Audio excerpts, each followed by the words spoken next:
Assalamualaikum warahmatullahi wabarakatuh. Hai teman-teman, perkenalkan, saya Tarieza Melia Putri Maharani dari jurusan Komunikasi dan Penyiaran Islam, Fakultas Usuluddin dan Dakwah, IAIN Sultan Amir Gorontalo. Nah, teman-teman, di sini saya akan memaparkan sedikit materi tentang melawan korupsi dengan dakwah referensi hadis Nabi Muhammad SAW. Oke, kita langsung di slide selanjutnya. Nah, di sini ada latar belakang. Korupsi adalah tindakan penyalahgunaan kekuasaan, wewenang, atau kepercayaan untuk keuntungan pribadi atau kelompok yang biasanya merugikan negara atau masyarakat. Nah, teman-teman mungkin dengan kata korupsi ini sudah tidak asing ya teman-teman. Kata korupsi ini sudah banyak berseliweran di telinga kita ya. Nah, teman-teman, korupsi ini kan merupakan salah satu penyakit sosial yang secara fundamental merusak tatanan kehidupan masyarakat dengan cara serius melemahkan fondasi moral suatu bangsa ya teman-teman. Nah, dalam menghadapi persoalan yang begitu kompleks ini, dakwah Islam memegang peran yang sangat penting sebagai sarana transformasi moral dan spiritual. Contohnya termasuk suap, penggelapan, terus gratifikasi, dan manipulasi anggaran. Oke, kita lanjut di slide selanjutnya ya teman-teman. Nah, langsung saja di sini ada pandangan Islam tentang korupsi. Korupsi dalam Islam adalah perbuatan haram karena merampas hak orang lain secara tidak sah. Dalam Al-Quran dan hadis, perbuatan ini dikategorikan sebagai dosa besar karena mengandung unsur khianat, zalim, dan memakan harta haram.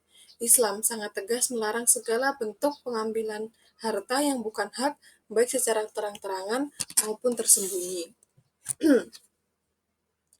Nah, jadi teman-teman, dalam pandangan Islam ini, korupsi ini termasuk dalam kategori perbuatan haram ya, karena secara tidak sah merampas hak orang lain. Perbuatan ini dalam Al-Quran dan hadis dikategorikan sebagai dosa besar.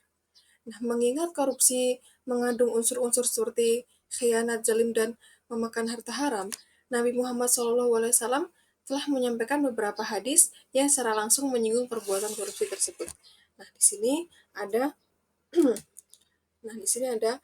pertama hadis tentang gulul, penggelapan harta, yang berbunyi, Man ghulla syai'an ja'a bihi yaumal qiyamah, yang artinya, barang siapa yang menggelapkan sesuatu, maka pada hari kiamat ia akan datang dengan membawa apa yang ia gelapkan itu. Hadis riwayat Bukhari dan Muslim. Nah, jadi maksudnya adalah perbuatan apapun itu sebenarnya maksudnya adalah apapun perbuatan dosa yang kita lakukan semasa hidup kita, kita akan membawanya kelak di akhirat ya Allah. Ya teman-teman, karena semua perbuatan itu akan kita pertanggungjawabkan di akhirat. Jadi jika kita menggelapkan harta, jika kita melakukan korupsi, kelak kita akan mempertanggungjawabkannya di akhirat ya teman-teman. Setelah itu ada hadis tentang suap atau rishwah yang berbunyi, Bismillahirrahmanirrahim, la la'anallahar rasyiya wal muratashi, yang artinya Allah melaknat orang yang memberi suap dan yang menerima suap. Hadis riwayat Tirmidzi dan Abu Daud. Nah, teman-teman, di sini sudah jelas ya, Allah pasti akan melaknat orang yang memberi suap dan yang menerima suap. Jadi bukan hanya yang memberi suap ya teman-teman yang dilaknat, tetapi juga yang menerima suap juga dilaknat ya teman-teman. Jangan sampai teman-teman memberi suap atau bahkan menerima suap dalam bentuk apapun, dalam alasan apapun ya teman-teman. Oke, kita lanjut di yang slide selanjutnya. Relevansi nilai-nilai anti korupsi dalam hadis. Nah, relevansi nilai-nilai anti korupsi dalam hadis ini yang dimaksud adalah untuk masa kini ya, untuk masa kini teman-teman. Nah, jadi meskipun berbagai upaya telah dilakukan oleh pemerintah untuk memberantas tindak korupsi secara sistematis, yang sayangnya sudah mencapai tarif akut di negeri ini. Nah, perilaku koruptif masih belum mampu berkurang dan dinilai belum optimal ya teman-teman, karena korupsi yang merajalela di setiap elemen baik di tingkat pemerintah, masyarakat, sekolah maupun instansi lainnya, seolah-olah itu telah menjadi hal yang dianggap biasa dalam kehidupan kita ya. Nah, jika kondisi ini terus berlarut dan dibiarkan, lambat laun negeri ini akan hancur disebabkan oleh perilaku manusia itu sendiri ya teman-teman.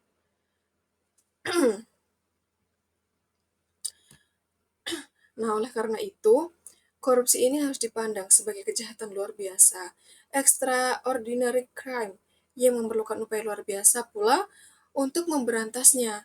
Nah, upaya pemberantasan korupsi yang secara garis besar ini terdiri dari penindakan dan pencegahan. Oke. Kita lanjut di slide selanjutnya. Di sini ada pendidikan anti korupsi. Nah, di pendidikan anti korupsi ini, pendidikan harus membangkitkan rasa ingin tahu siswa tentang urgensi materi anti korupsi. Nah, jadi pendidikan ini harus membangkitkan rasa ingin tahu siswa ya teman-teman, supaya kelak di saat dia sudah dewasa atau di saat dia sudah mendapatkan pekerjaan yang memiliki potensi untuk berkorupsi, tetapi dia memilih untuk tidak berkorupsi ya teman-teman. Terus, pendidikan berarti pengembangan potensi terpendam individu. Nah, jadi teman-teman, pendidikan anti korupsi yang terintegritas dengan mata pelajaran pendidikan agama Islam atau PAI dapat dilaksanakan dengan efektif jika melewati jalur pendidikan dan keyakinan agama. Nah, melalui jalur ini, pola pembinaan pengetahuan dan mental terhadap siswa itu khususnya di kalangan remaja sudah terpola sehingga mampu mengubah mentalitas jika dilakukan dengan sepenuh hati, bukan sekedar formalitas atau kepura-puraan ya teman-teman. Nah, jadi pentingnya pendidikan agama Islam di sekolah yang dikerucutkan kepada pendidikan anti korupsi adalah untuk membentuk karakter dan kepribadian siswa, sehingga siswa itu menjadi individu yang bertanggung jawab kelak dalam kehidupan bermasyarakat. Oke, kita lanjut di slide selanjutnya ya teman-teman. Nah, di sini ada peran umat Islam dalam melawan korupsi. Nah, teman-teman, tentunya dalam agama apapun itu, praktik korupsi adalah bentuk bentuk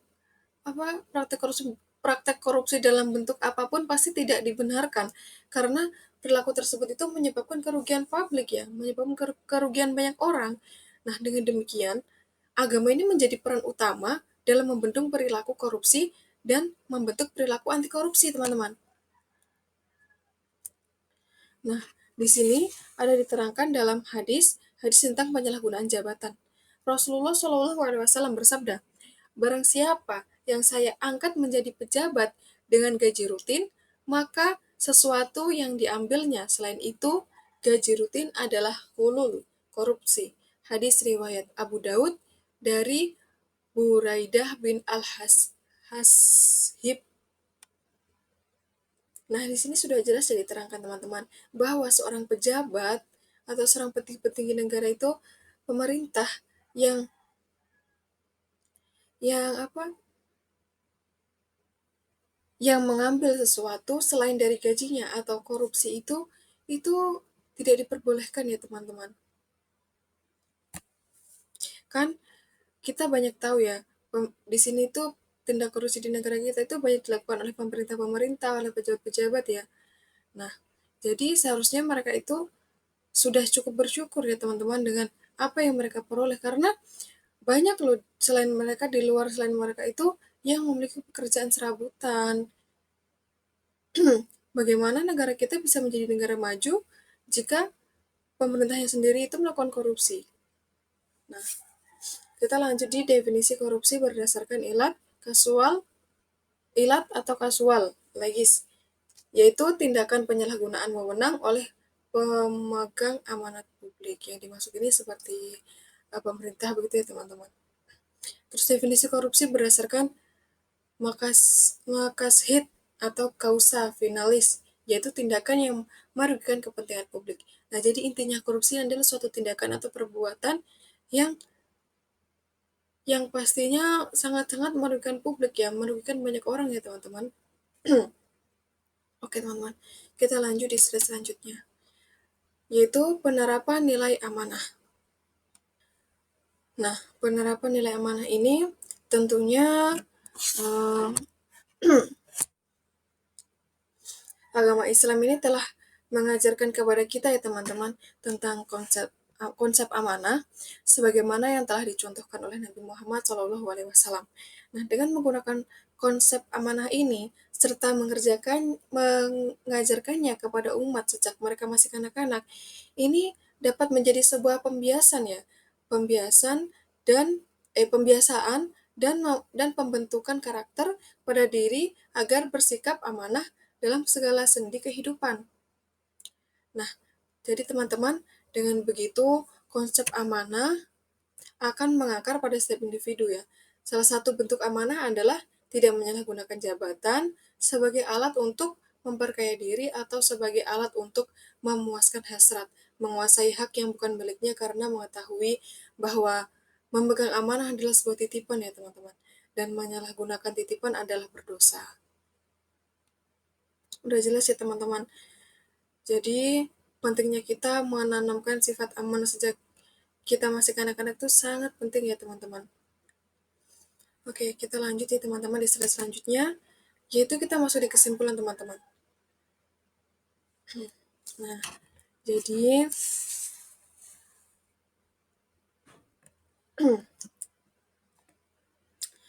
melawan korupsi adalah tugas hukum negara dan tanggung jawab moral spiritual umat Islam. Nah, jadi teman-teman sebenarnya melawan korupsi ini bukan hanya tugas hukum dan negara, tetapi juga merupakan bagian integral dari tanggung jawab moral dan spiritual umat Islam ya teman-teman. Nah, dakwah menjadi sarana yang sangat penting dalam membentuk kesadaran masyarakat tentang bahaya korupsi dan urgensi integritas. Nah, jadi teman-teman melalui pendekatan dakwah yang menyentuh hati, para pelaku dakwah ini dapat menanamkan nilai-nilai kejujuran, amanah, dan tanggung jawab sosial sesuai dengan ajaran Islam ya teman-teman. Nah, relevansi hadis Nabi Muhammad SAW kan secara jelas menunjukkan bahwa korupsi ini bertentangan dengan nilai inti ajaran Islam ya teman-teman. Dan oleh karena itu menjadi kewajiban bagi setiap muslim untuk mencegah dan melawannya. Nah, dakwah yang efektif dan berkelanjutan ini dia berpotensi menjadi alat ampuh untuk memperbaiki sistem, membentuk karakter individu, serta membangun budaya anti korupsi di tengah masyarakat. Nah, oke teman-teman, mungkin cukup itu penjelasan dari saya, dan di sini ada 3 pertanyaan ya. Kita langsung saja jawab pertanyaan-pertanyaannya ya teman-teman. Yang pertama, bagaimana mekanisme konkret dakwah dapat diintegrasikan ke dalam kurikulum pendidikan agama Islam di sekolah untuk menanamkan nilai-nilai anti korupsi secara efektif? Oke, langsung saja saya jawab.